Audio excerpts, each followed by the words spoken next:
Vou deixar assim, ó. Se vocês virem que aqui não tá mais azul, me dá outro. Pra mim não tá. Ah, então vocês estão chegando, que maravilha. Me dá outro. Me dá outro. Eu mesmo vejo aqui. Que maravilha. Mas tá azul mesmo, é sério? Tá azul, tá azul.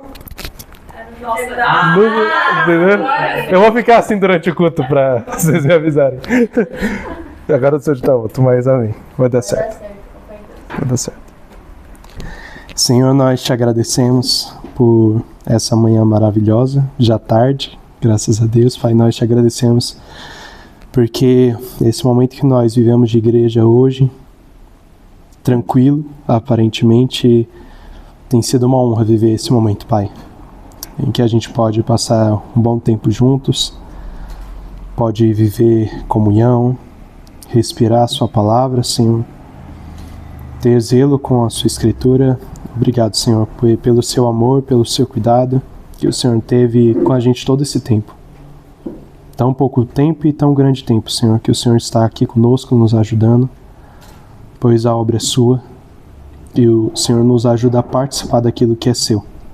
Nós não merecemos fazer nenhuma dessas coisas, mas o Senhor nos ajuda ainda assim a participarmos do que é adorar a Ti, que nós não poderíamos fazer também sem Ti. Não tem nada que nós podemos fazer aqui, Pai, em culto sem a Sua presença. Nada é feito sem a Sua permissão, sem Sua vontade, sem Suas mãos, Senhor. Senhor, eu já esquadrinho todos os nossos corações. Tem nos perdoado dia após dia, Pai, de eternidade em eternidade. E nós esperamos estar contigo nos últimos dias. E por enquanto, Senhor, essa forma de Te amar aqui, que só existe aqui, Pai, que é Te amar na dor, ter esses sentimentos que nós consideramos negativos, Senhor, que nós só temos aqui, nessa terra, esses sentimentos, Pai, são únicos. Essa forma de Te adorar única, Senhor, nas dores, nós precisamos ter mais zelo e amor por ela. Porque no dia que estivermos contigo, Pai, é de outro jeito. Então nós Te agradecemos por isso. Te adorarmos mesmo sem tempo, mesmo sem dinheiro, mesmo sem vontade, mesmo com cansaço, mesmo distantes, mesmo sem vontade, Senhor, mas nós estamos aqui, porque o Senhor quis e o Senhor proveu esse dia e essa tarde aqui, Pai. Em nome de Jesus, nós Te agradecemos. Prepare a Sua palavra, que ela entre em nossos corações e seja como uma espada afiada de 2 gumes, que atravessa medulas e ossos e divide alma e espírito. Que o Senhor se faça presente em nossa mente, no nosso coração, e que a gente entenda, Pai, o que foi ministrado e por Ti, Espírito Santo. Então aguardamos pela Sua presença, Pai, aqui no nosso presente, que é o que nós conhecemos e podemos ver. Em nome de Jesus, amém. Bem, vamos lá. Colossenses 1, meu esboço.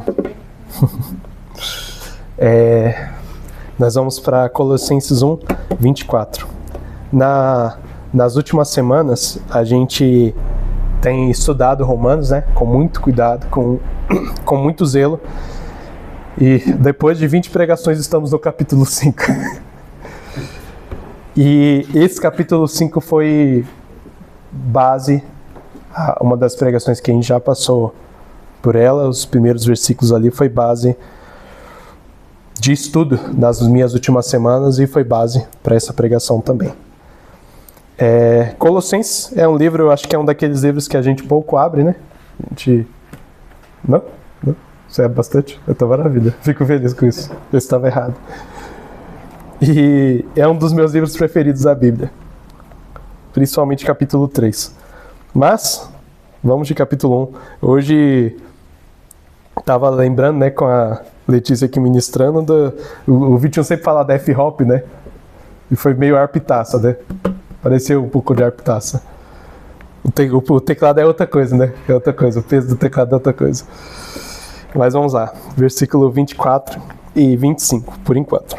Vou torcer aqui para eu ter meu déficit de atenção não atrapalhar aqui e eu não conseguir dar os cliques aqui no meu esboço e não perdê-lo. Versículo 24. Agora me alegro em meus sofrimentos por vocês e completo no meu corpo o que resta das aflições de Cristo em favor do seu corpo, que é a igreja. Dela me tornei ministro de acordo com a responsabilidade por Deus a mim atribuída de apresentar-lhes plenamente a palavra de Deus. Olha, uma das coisas que, claramente, Paulo está falando do ministério dele, mas ele não está falando somente dele aqui, né? Ele está falando sobre ministério e responsabilidade no ministério. E só para a gente se contextualizar um pouco, né? Eu cresci no movimento pentecostal e neopentecostal, e aí uma questão dentro desses movimentos que se torna um problema de como as pessoas recebem, né? Não de como ele se comunica. Mas é a questão dos ministérios, né? A gente trata os ministérios como se fossem poderzinhos, entendeu? Né? Cada um recebeu um poder e a gente vai utilizar aí em algum momento da nossa vida, e a gente trata o ministério dessa forma. A gente vê ministério ali, a gente vê os dons ministeriais, né? Principalmente ali, a gente utiliza eles quase como alguns poderes que a gente vai receber, né? E alguns, né, que ainda não receberam, vai ser igual aqueles filmes, né, de super-herói, que tem aquele personagem que ele ainda não recebeu o poder, vai receber o poder mais top, né? Ele vai ser o avivalista da história. Então a gente sempre trata a palavra ministério dessa forma boba, né? Dessa forma pífia, como se o ministério fosse um acesso ao novo poder, e a gente vai usar esse poder para fazer coisas aqui nessa terra, mas não é sobre isso. Ministério é sobre responsabilidade. Ministério é sobre aquilo que nós realmente carregamos e levamos em toda a nossa vida. É muito, muito mais profundo que isso. E Paulo, nesse momento, vou sempre reler esse texto, tá? A gente precisa entrar. Eu não li só uma vez para preparar essa pregação, então seria injusto para mim não ler esse texto algumas vezes para que vocês entendam também. Agora me alegro em meus sofrimentos por vocês. Lembrando também que sempre a gente tem que dar uma citação aí a Pedro e João apanhando e dizendo: nós somos alegres por sofrermos, né? Apanhar isso por Cristo, né? E completo no meu corpo o que resta das aflições de Cristo em favor do seu corpo, que é a igreja. Dela me tornei ministro de acordo com a responsabilidade por Deus a mim atribuída, a apresentar-lhes plenamente a palavra de Deus. Antes da gente imaginar que o ministério ele é uma coisa totalmente poderosa, gigantesca, a gente pode olhar para alguns homens, né, como o Billy Graham, que era um grande homem de Deus, e a gente sempre vai relacionar todo o movimento que aconteceu, né, que ele foi o maior pregador vivo, assim. Tirando Cristo, ele pregou para mais pessoas, ele pregava para bilhões de pessoas ao mesmo tempo, assim. Isso foi uma loucura que aconteceu. E o que é importante sobre Billy Graham? A gente sempre associa esse grande movimento a Billy Graham. Mas se Billy Graham não tivesse se manifestado, Deus manifestaria outro. O ministério não é um superpoder que você recebeu, e aí se você foi ungido e escolhido, e você vai fazer isso, se você não fizer, ninguém vai fazer. Não, se você não fizer, Deus vai colocar outro para fazer no seu lugar. Da mesma forma que ele escolheu você não fazer, ele vai escolher outro para fazer. Por conta da sua própria maldade, da queda do homem. E aí, ele nos dá a chance de participarmos do ministério dele, o Missio Dei, né? Aquilo que a gente fala bastante, principalmente nos seminários de evangelismo, que é a missão de Deus. Antes de ser sua missão, pregar o evangelho por aí é missão de Deus, por isso ele te usa para que isso aconteça. Então, qualquer ministério, qualquer manifestação do ministério de Deus que você vive, qualquer ministério que você viver, é um ministério de Deus, é dele, pertence a ele, e é ele que manifesta. Se você não participar disso, outra pessoa vai participar, que Deus vai continuar fazendo. A gente falou sobre os fenômenos na história, né, como o período carismático ali, e se alguns homens ali na Rua Azusa não estivessem ali, outros estariam, porque Deus necessitava provar à humanidade que ela era maldosa naquele momento. E fazendo isso, para ele provar que a humanidade era maldosa, ele usa homens. Se esses homens não escutam, ele usa outros homens. Então, a gente tem que parar de atrelar grandes avivamentos e grandes movimentos a pessoas, como se elas tivessem sido extremamente mais poderosas do que outras pessoas, e por elas, esses grandes movimentos aconteceram. Não foi dessa forma. Deus queria que Gales fosse avivado, que recebesse o Espírito Santo. Deus queria que os moravianos tivessem toda aquela vontade de fazer aquilo. Se não fossem eles, seriam outros. Seriam outros povos. Se Deus quisesse outras Azusa serei criado talvez aqui no Brasil ou qualquer outro lugar do mundo. Então, Asbury, a mesma coisa, obviamente que aconteceu em Asbury, a mesma coisa. Se Deus quisesse, independente daqueles homens, Deus faria acontecer, porque Deus queria que aquilo acontecesse. E fim de papo. O ministério não está atrelado a mim, ao meu poder que Deus derramou sobre mim. Se eu não for usá-lo, não vai acontecer nada na terra. Não é assim. Nós não somos Deus nessa terra. Então, o ministério é totalmente atrelado à vontade de Deus. Uma das coisas que a gente precisa entender é a questão do espírito do tempo. Uma das coisas que aconteceu nos últimos anos, no último ano, na verdade, aqui, de eventos de evangelismo aqui em São Paulo, é que Deus queria derramar o espírito dele sobre os movimentos de volta. Voltou, né? Teve impacto. Desde o ano passado a gente estava vendo isso, a gente já estava sentindo isso e a gente começou a se manifestar nisso, né? Voltamos com os treinamentos, voltamos a treinar outras igrejas. E aí, o que aconteceu nesse momento? Bum! Surgiu um evento, juntou milhares de pessoas e agora a gente está cheio de eventos agora em São Paulo com milhares de pessoas. Espírito do tempo. Não é sobre algum homem que teve capacidade de postar um bom reel no Instagram e todo mundo curtiu e seguiu. Até porque quando você pergunta para as pessoas o nome dos movimentos que elas participam, elas não sabem. Elas não sabem o que é Equibalo, elas não sabem o que é Luz Azusa e elas não sabem o que é adoração urbana, não sabem. Tem pessoas que vão lá, que a gente vê pessoas indo lá, tira uma foto, faz uma coisa, mas são pessoas específicas. A grande maioria não sabe para onde está indo. Isso façam uma pesquisa mesmo. Eu falo porque eu fico na loucura aí de conhecer as pessoas falam, eu fui no movimento de rua. As pessoas não falam, fui no Equibalo. A gente conhece o Equibalo como nome Equibalo, a gente está liderando, a gente conhece. E as pessoas daquela multidão conhecem porque também o Equibalo está se desenvolvendo como um projeto como a Dunamis, né? E aí, só que a grande maioria das pessoas que estão ali, eles não foram porque era Equibalo. Eles foram porque tinha um movimento e eles viram no Instagram lá, um movimento se mobilizando, vai ter não sei quantas pessoas lá e eles vão. A não ser, às vezes, que também chama alguém famoso, né? As pessoas vão por isso também, que aí é outro ponto. Mas os movimentos como um todo, todos os movimentos que acontecem agora em São Paulo é por conta do espírito do tempo, que Deus deseja por São Paulo. E nós não sabemos exatamente por que Deus deseja isso, mas Ele desejou que acontecesse. Se essas pessoas não se manifestassem nesse ministério, outras se manifestariam. Então, o ministério, a gente precisa desmistificar e entender que o ministério de Cristo ele é muito mais profundo do que isso. E aí, nós seguimos para o texto, vamos ler só mais uma vez, só para a gente engolir esse texto, 24 e 25. Agora me alegro em meus sofrimentos por vocês, e completo no meu corpo o que resta das aflições de Cristo, em favor do seu corpo, que é a igreja. Dela me tornei ministro de acordo com a responsabilidade, por Deus a mim atribuída, de apresentar-lhes plenamente a palavra de Deus. E aí vamos lá, voltar um pouquinho nesses versículos, vamos voltar para o 21 ali, do 21 ao 23, nós vamos só ir para o tópico de cima.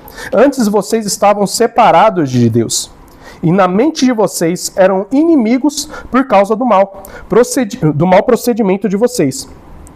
Mas agora ele os reconciliou pelo corpo físico de Cristo, mediante a morte, para apresentá-los diante dele santos, inculpáveis e livres de qualquer acusação, desde que continuem alicerçados e firmes na fé, sem se afastarem da esperança do evangelho que vocês ouviram e que tem sido proclamado a todos os que estão debaixo do céu. Esse é o evangelho do qual eu, Paulo, me tornei ministro. A partir dessa crença que ele se torna ministro. Não a partir do momento em que disseram, olha, sobre as suas mãos foi derramado o poder de Deus. Não foi. A partir dessa crença que ele foi reconciliado, que ele decidiu reconciliar as pessoas. E qual é o ponto-chave aqui, muito principal desse texto aqui, em que ele fala sobre serem reconciliados? Ele fala diretamente sobre um homem reconciliado para reconciliar os outros. Qual é o motivo do ministério dele? Vamos ler novamente, no 24 e 25. Agora me alegro em meus sofrimentos por vocês, e completo no meu corpo o que resta das aflições de Cristo em favor do seu corpo, que é a igreja. Dela me tornei ministro, de acordo com a responsabilidade por Deus a mim atribuída de apresentar-lhes plenamente a palavra de Deus. Esse era o ministério de Paulo, era pela igreja, e é um homem que entendeu a sua reconciliação, e a partir disso ele ajuda outros a se reconciliarem com Cristo. É aí que a gente tem de nós primeiro papel. Talvez a gente não esteja correspondendo ao nosso ministério porque a gente está esperando alguém chegar na gente e falar assim, Deus te chamou para as ruas, ou Deus te chamou para pregar o evangelho. Eu ouvi muita gente, esses dias a gente estava na rua e um rapaz chegou assim em mim e falou assim, eu fugi de casa e tal, tô bebendo, mas eu tenho um chamado pastoral. E aí a gente não trabalha, uma coisa que a gente sempre fala nos treinamentos, a gente não trabalha na loucura das pessoas. A gente olha no fundo do olho e fala, mas você lê a Bíblia? Mas o que você está fazendo aqui? Não existe chamado aí não. Você tem que entrar na mente da pessoa e falar a verdade. Não falar, sério? Que legal, vou orar por você. Não. Coloque as pessoas no lugar real. É por isso que nós temos uma cultura tão enfesada que a gente tem no Evangelho, porque a gente não se responsabiliza pelo problema. A gente não vai lá e tenta lutar contra esse problema de uma forma cuidadosa. Eu tratei ele com muito respeito, com muito amor, falei com muito cuidado com ele sobre tudo isso. Isso deve ser uma regra no nosso meio. E aí, se nós não entendemos a base, que é esse texto aqui, olha, no 22, mas agora ele os reconciliou pelo corpo físico, mediante a morte, para apresentá-los diante dele santos, inculpáveis e livres de qualquer acusação. Quem é que torna santos, inculpáveis e livres de qualquer acusação? Jesus. Ele entende que começa em Jesus. Não é ele que reconcilia. Ele é uma ferramenta de Cristo que já faz isso nas pessoas. Mas como que Cristo faz isso nas pessoas? Assim como o texto de 1 João, né, que fala, olha, vocês não precisam de ninguém para lhes ensinar porque vocês têm o Espírito Santo. Muita gente utiliza esses textos para falar assim, não preciso de ninguém pregando para eu entender a palavra, não. Eu entendo com a Bíblia sozinho. Mas o Espírito Santo só fala com você através da Bíblia? O Espírito Santo só se move dessa forma? Ele se move através das pessoas falando com você. Ele se move... A própria Romanos 1, o que fala? Que a própria criação, ela é testemunha contra o nosso mal. Deus utiliza até a própria criação para nos ensinar através do Espírito Santo. Tudo. Não existe. Nós somos todos inculpáveis. Não há desculpa. Então o Espírito Santo está em tudo. Então, quando ele diz vocês não precisam de mestre, é porque haviam homens que utilizavam da palavra para dizer, olha, vocês têm que me obedecer. Basicamente isso. Eu não vou aprofundar tanto texto, senão vou fazer um disclaimer aqui desnecessário. E aí ele continuou, desde que continuem alicerçados e firmes na fé, sem se afastarem da esperança do Evangelho que vocês ouviram e da esperança do Evangelho que vocês ouviram e que tem sido proclamada a todos que estão debaixo do céu. Esse é o Evangelho do qual eu, Paulo, me tornei ministro. É por conta desse Evangelho que nós sabemos muito bem em 1 Coríntios, que é um texto que a gente vai fazer uma visitinha também, que fala que o Evangelho é poder de Deus. Quer viver em algum poder? É o Evangelho. Esse é o que ministra sobre o seu coração para que você se torne um ministro. Não há nenhuma mistificação nisso daí para você se tornar um ministro e um homem que reconcilia outros à fé também. E aí, a gente vai lá em Romanos 5. Se falei que ia ter Romanos 5, vai ter Romanos 5 sim. Vamos lá. Do versículo 6 ao 11. De fato, no devido tempo, quando ainda éramos fracos, Cristo morreu pelos ímpios. Dificilmente haverá alguém que morra por um justo. Embora pelo homem bom, talvez alguém tenha coragem de morrer. Mas Deus demonstra seu amor por nós. Cristo morreu em nosso favor quando ainda éramos pecadores. Como agora fomos justificados por seu sangue, muito mais ainda, por meio dele, seremos salvos da ira de Deus. Se quando éramos inimigos de Deus, fomos reconciliados com ele mediante a morte de seu filho. Quanto mais agora, tendo sido reconciliados, seremos salvos por sua vida. Não apenas isso, mas também nos gloriamos em Deus por meio de nosso Senhor Jesus Cristo, mediante quem recebemos agora reconciliação. E aí, é incrível, porque Deus, ele pega os inimigos dele para serem reconciliadores da sua obra. Que loucura, né? É como um homem, um dono de uma terra, ele recebe aquele ladrão todas as semanas, roubando o gado dele, roubando as coisas dele, e ele selecionar futuramente, reconciliar aquele ladrão e colocar ele para administrar as coisas dele. Isso é loucura. A representação do texto sobre redenção, que está em Levítico, demonstra um conteúdo da cultura judaica, que é quando um judeu ele deve a outro judeu um valor que ele não pode pagar, ele se torna escravo desse. O ato de redenção é feito por um familiar desse irmão E esse familiar vai lá e paga para que esse seja redimido. Que aí vem o nome, redimir, né? Redenção. E aí ele redime esse irmão dele, esse primo, sobrinho, e aí ele redime essa pessoa e traz. Mas essa pessoa não é livre. Essa pessoa se torna escravo desse irmão que pagou. Mas um irmão que tem tanto amor por alguém, para gastar tanto dinheiro para pagar a liberdade dele, não vai fazer ele escravo. E aí, esse homem que estava escravizado, que se tornou um escravo, ele escolhe viver como escravo. Mesmo que esse irmão o libertou e não quer tratá-lo como escravo, ele vai agir como escravo. Ele vai cuidar da casa desse irmão. Ele vai se colocar num lugar de rebaixamento, né? Ele vai se colocar num lugar de servo, significado de escravo, né? Servo e escravo na Bíblia é a mesma coisa. Em alguns momentos vai estar escrito servo ali, mas não é essa palavra bonitinha, está chamando você de escravo. Para você agir como um escravo. E aí, entra exatamente nesse contexto, agir como um escravo. Um escravo, muitas vezes, ele não está fazendo o que ele está com vontade de fazer. Ele nunca está fazendo o que ele está com vontade de fazer. Ele está sempre sacrificando o seu corpo, assim como Paulo diz no versículo 24 e 25, o seu corpo para que o serviço do evangelho seja feito. Como o serviço que ele tem responsabilidade seja feito. Não porque ele tem vontade, não porque ele deseja, não porque ele acordou hoje bem e teve vontade de fazer. Não.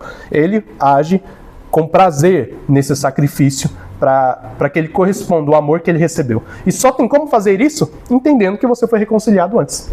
Uma pessoa que não entendeu o nível de reconciliação que ele teve, o nível que ele é inimigo de Deus, inimigo de Cristo, inimigo da cruz, somente essa pessoa que entendeu tudo isso, que pode realmente corresponder ao ministério. E se você não corresponde ao ministério, à sua responsabilidade em Cristo, pense bem enquanto você entende como uma pessoa reconciliada por Cristo. E aí, a gente tem um contexto muito, muito interessante de um homem chamado Baptista.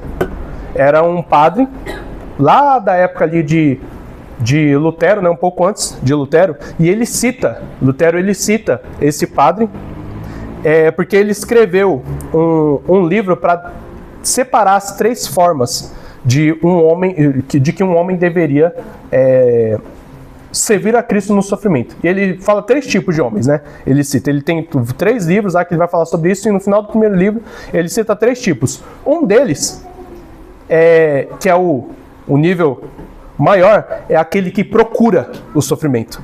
E ele dá citação a isso aos mártires. Ele diz que são os mártires, aqueles que procuram glória no sofrimento. Tem uns que recebem um sofrimento com alegria, mas eles não procuram. E também tem alguns que é a primeira possibilidade lá que ele levanta, é aqueles que não procuram, não querem, mas quando recebem, ok. Vocês entendem que dessas 3 opções de homens que ele propõe, nenhum deles é aquele que não recebe o sofrimento?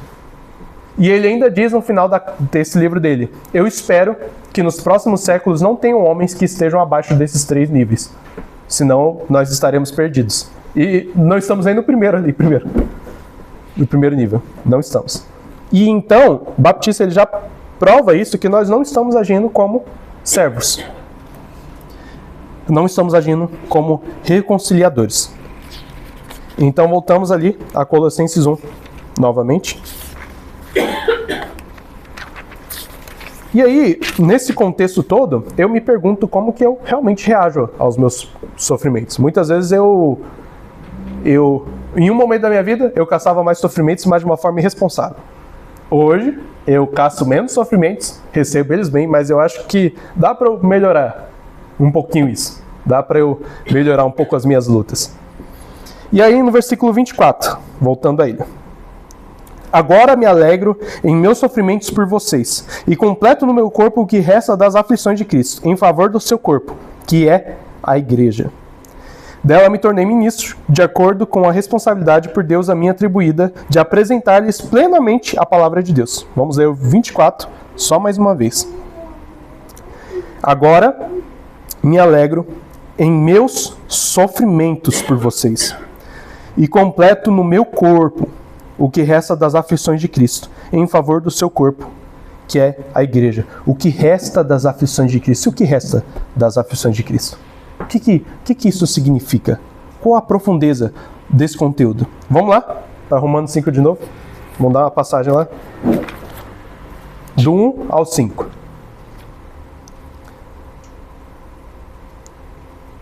Antes de qualquer coisa, da gente ler do versículo 1 ao 5, a prova de que Paulo está falando aqui sobre e completo no meu corpo o que resta das aflições de Cristo é o que ele cita em Gálatas 2:20. O que ele fala?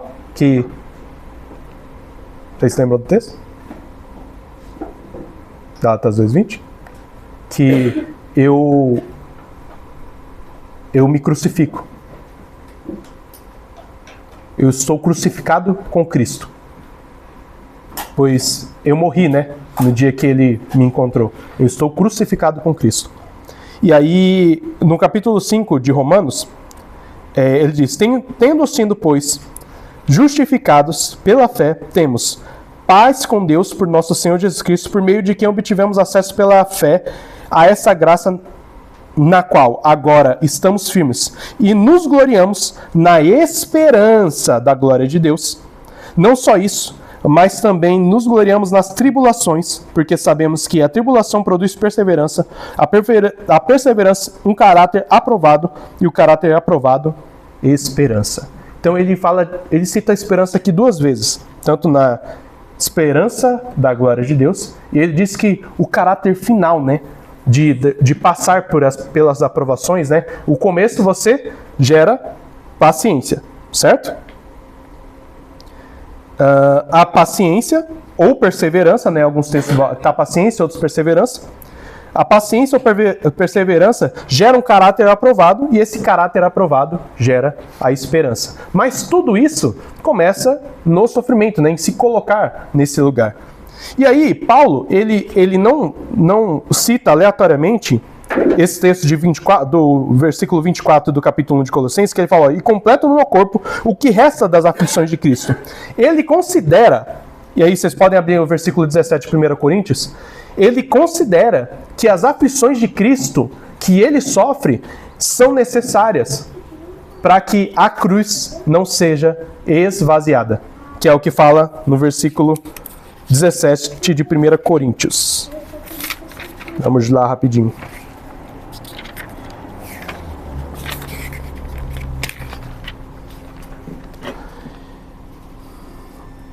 Pois Cristo não me enviou para batizar, mas para pregar o Evangelho, não porém com palavras de sabedoria humana, para que a cruz de Cristo não seja esvaziada. Qual é o contexto desse texto? Ele está falando exatamente sobre o ministério dele. E o que ele está dizendo sobre o ministério dele? Ele está falando: olha, alguns de vocês dizem eu sou de Paulo, outros dizem eu sou de Apolo, e outros dizem eu sou de Jesus. Porque aí tem uma galerinha, né, que hoje... Ainda tem a galerinha que fala: eu sou arminiano, eu sou calvinista. Aí tem a galera que fala: eu sou de Jesus. É o mesmo problema. Estamos lidando com o mesmo problema aqui. É a mesma situação que a gente está lidando. É o mesmo contexto. É o mesmo contexto. E o que Paulo está dizendo com esse contexto? Ele está dizendo que ele apresenta o ministério dele e ele fala, né, famosa frase: eu dou graças a Deus que eu não batizei nenhum de vocês, exceto essas duas pessoas aqui. Graças a Deus não foi todo mundo. E aí... Por que ele está dando esse contexto antes de falar esse texto? Ele diz que a responsabilidade do ministério dele, que é pregar a palavra e viver todo o ministério dele, precisa ser feita em sofrimento, senão a cruz é esvaziada. Senão não... Essas são as aflições de Cristo que sobraram pra gente, que é viver o Evangelho. Esse papo de... Desliga o metal. Esse papo de Pode deixar, eu acho que eu lembro do resto. Essa questão de vivermos como reconciliadores só acontece a partir do momento que a gente entende o sofrimento de Cristo na cruz. E só através desse sofrimento nós reconciliamos, que aí através desse sofrimento também nós temos paciência, recebemos o caráter aprovado e no final nos sobra esperança. E aí eu me pergunto em que fase nós estamos. Em que lugar nós estamos nesse exato momento? Uma das coisas que eu mais me questionava quando eu tomava ceia era: eu preciso sentir a ceia. Eu preciso sentir o momento da ceia. Eu preciso tomar o vinho. Eu preciso sentir um chilique. Preciso sentir que alguma coisa mudou em mim. E aí eu citei na semana passada sobre a teologia mística que acontecia na Idade Média. Como que funcionava essa teologia mística? E é parte de alguma das coisas que nós acreditamos hoje. Eu acho que vocês já ouviram, já deve ter vivido essa situação, ou conhecem alguém que já viveu, a situação de: eu vivia sentindo muito Deus e Deus me deu um momento de vazio espiritual para eu aprender a lidar com Ele. Todos nós passamos por isso. E existe uma situação que realmente acontece. Existem momentos em que a gente vai sentir assim, mas ao espiritualizarmos isso, a gente está praticamente dizendo assim, como um aprendiz que foi deixado pelo seu mestre, e o mestre falou assim: olha, estou te deixando agora sem nenhum sentimento, sem nenhuma coisa para você aprender a me amar. Mas não há como nós amarmos Cristo sem Cristo. Não há essa possibilidade.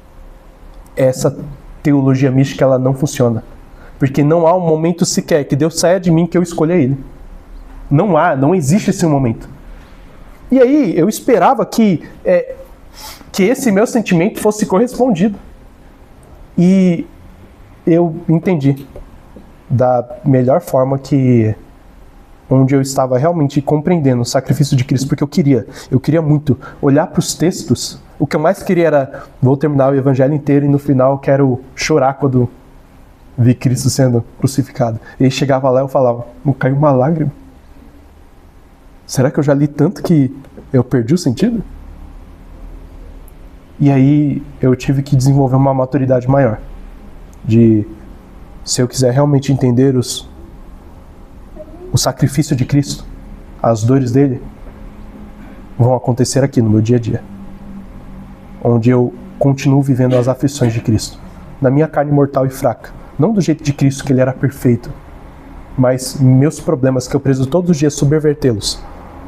Não só financeiros, não estou falando só desses problemas, estou falando de todos os problemas. Minha alma maligna, que sempre procura o mal. E Agostinho, em suas confissões, ele fala que as afeições desordenadas, elas são o próprio castigo. As minhas afeições desordenadas, elas são meu próprio mal. Eu percebo que tudo que eu tenho desordenado na minha vida causa mal para mim mesmo. Se torna um castigo meu próprio erro. Não precisa Deus vir do céu e me fulminar no altar. Minhas afeições desordenadas me quebram e me dilaceram todos os dias. E lidar com elas e continuar amando Cristo e vivendo todos os dias é o necessário para que eu entenda realmente as aflições de Cristo que nos restaram para viver aqui. E não é só sobre ter uma dificuldade financeira. Não estou falando sobre isso. Não estou falando sobre não ter segurança. Não estou falando sobre isso. Estou falando das dores do Evangelho mesmo.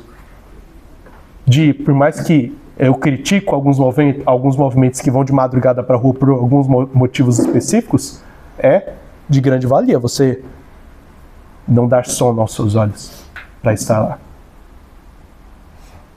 E eu me lembrava do momento que eu ficava na rua todos os dias. Eu tinha me esquecido porque eu gostava tanto dessa música. Era a música que eu cantava sempre quando eu estava na rua. Era porque eu não dormia. Eu me lembrei hoje. Era porque eu não dormia. Eu saía do trabalho 5h30, estava na rua até 2 horas da manhã. Às vezes eu estava indo para casa, 2 horas da manhã. E aí Deus falava: vira essa rua aqui. Eu virava e encontrava 2 caras brigando e ficava mais 2 horas lá. Chegava em casa, tinha que acordar 6 horas da manhã para ir para o trabalho. E no outro dia o ciclo continua. E eu me lembrava que eu andava na rua orando isso aí, essa música. Não podia dar sono aos meus olhos, até que eu seja o lugar. Até que realmente as aflições de Cristo sejam cumpridas em mim. E assim eu tendo perseverança, eu tenho o meu caráter aprovado. E aí eu ter esperança. E aí eu acho que eu tenho esperança agora, eu não tenho. E aí vem a beleza do texto. Lá de Colossenses. Desculpa, continue em Coríntios. Quem estava em Coríntios, segura em Coríntios. Perdão, Coríntios não, Romanos 5. Vamos lá para Romanos 5. Olha o que o texto fala. Tendo sido, pois, justificados pela fé, temos paz com Deus, por nosso Senhor Jesus Cristo, por meio de quem obtivemos acesso pela fé a essa graça na qual agora estamos firmes e nos gloriamos, o quê? Na esperança da glória de Deus. E o que é essa esperança da glória de Deus? Vamos lá, agora nós vamos para Colossenses. Agora nós vamos para lá. O que é a esperança da glória de Deus? E aí, como a gente sempre ressalta aqui, a Bíblia explica a própria Bíblia. Então tenha atenção que ela vai se explicar para você. E aí, a partir do versículo 26, agora 26 e 27, seguindo aqueles que a gente já estava lendo. O mistério que esteve oculto durante épocas e gerações, mas que agora foi manifestado a seus santos. A ele quis Deus dar a conhecer entre os gentios a gloriosa riqueza deste ministério que é Cristo em vocês, a esperança da glória. E aí, esse é o momento que a gente se deleita, né? Qual esperança que nos sobra? Sermos como Cristo. Cristo é o que nos sobra no final. Assim que a gente sofrer todas as dificuldades, recebê-las com prazer, buscá-las com zelo, temos perseverança nisso, recebemos nosso caráter aprovado, aí encontramos a esperança, no qual nós dizemos que nós temos agora, que talvez não temos. Eu me questiono todos os dias em que tipo de evangelho nós vivemos aqui no Brasil. Será que nós estamos realmente correspondendo? Será que se Cristo aparecesse do alto, não olharia pra gente e fala geração rebelde, ó geração incrédula e perversa? Pra mim, eu poderia pensar que ele ia falar pra toda igreja e eu tá lá. Eu tô do lado dos que fizeram certo. Mas no final, não, eu tô ali no meio dessa geração incrédula e perversa que espera um sinal para fazer as coisas. E qual o sinal que nos espera? Jonas, na barriga da baleia, sofrimento. Apenas isso. E o sofrimento em Cristo. E o versículo 15 de Colossenses, nesse mesmo texto, destaca a quem nós temos a esperança. Ele é a imagem do Deus invisível, o primogênito sobre toda a criação, pois nele foram criadas todas as coisas, nos céus e na terra, as invisíveis, as visíveis e as invisíveis, sejam tronos ou soberanias, poderes ou autoridades, todas as coisas foram criadas por ele e para ele. Ele é antes de todas as coisas e nele tudo subsiste. Ele é a cabeça do corpo que é a igreja, é o princípio e o primogênito dentre os mortos, para que em tudo tenha supremacia. Pois foi do agrado de Deus que nele habitasse toda a plenitude, e por meio dele reconciliasse consigo todas as coisas, tanto as que estão na terra quanto as que estão nos céus, estabelecendo a paz pelo seu sangue derramado na cruz. O que nos sobra é anagogia, reconhecimento da glória de Deus. É tudo que nos sobra. Quando talvez chegarmos nesse momento em que entendamos o sofrimento de Cristo da forma correta, não somente com a ceia aqui. A ceia é parte de uma representação do que nós vivemos no dia a dia. E o que ela representa? Qual é o pecado da ceia demonstrado em Coríntios 11? Não é a falta de comunhão? Não é a proibição de tomar a ceia, entre aspas, que é levantada em todo o texto? Em nenhum momento está falando de nenhum tipo de pecado, que a gente sabe muito bem disso. Não está falando sobre pecado sexual, que é o que a gente trata como problema para as pessoas não tomarem a ceia. Não está tratando sobre o pecado da mentira, luxúria, gula. Gula tá, mas de uma outra forma. Ele diz, vocês que trazem sua própria comida e comem antes daqueles que realmente precisariam se alimentar, vocês estão em pecado. É exatamente a falta de comunhão. É exatamente você se deleitar nas suas próprias coisas, porque você não está preocupado, você não está se responsabilizando, você não tem ministério nenhum, você não liga para o corpo de Cristo, você faz parte, mas você não se responsabiliza, você não tem desejo nenhum de se entregar e perder suas coisas pelo outro. Filipenses 2 nos entrega isso, que o proveito do próximo seja maior do que o seu, que as vontades dele são sua prioridade. E quando é que nós estamos realmente vivendo isso? Ele nos coloca nesse lugar, porque somente assim a cruz de Cristo não será vazia, não estará esvaziada. Somente assim manteremos a cruz de Cristo cheia, com nossos corpos vivos, em ministério, em sofrimento. E assim como o texto que eu sempre amo citar, eu não vou pedir para colocar de novo, porque eu sempre... Não, vou pedir sim. Coloca aí. 1 Coríntios 5. Já até esqueci o lugar do texto. Eu acho que é 2 Coríntios, espera aí.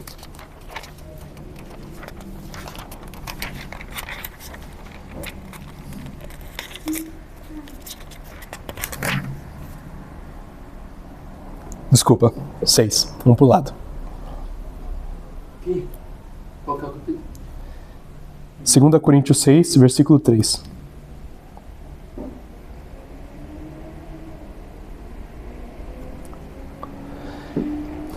Não damos motivo de escândalo a ninguém, em circunstância alguma, para que o nosso ministério não caia em descrédito. Ao contrário, como servos de Deus, recomendamo-nos de todas as formas, em muita perseverança, em sofrimentos, privações e tristezas, em açoites, prisões e tumultos. Isso tudo é o que você se recomenda, tá? A viver, a participar. Em trabalhos árduos, noites sem dormir e jejuns. Em pureza, conhecimento, paciência e bondade, no Espírito Santo e no amor sincero, na palavra da verdade e no poder de Deus, com as armas da justiça, quer de ataque, quer de defesa, por honra e por desonra, por difamação e por boa fama, tidos por enganadores, sendo verdadeiros, como desconhecidos, apesar de bem conhecidos, como morrendo, mas eis que vivemos, espancados, mas não mortos, entristecidos, mas sempre alegres, pobres, mas enriquecendo a muitos outros, nada tendo, mas possuindo tudo.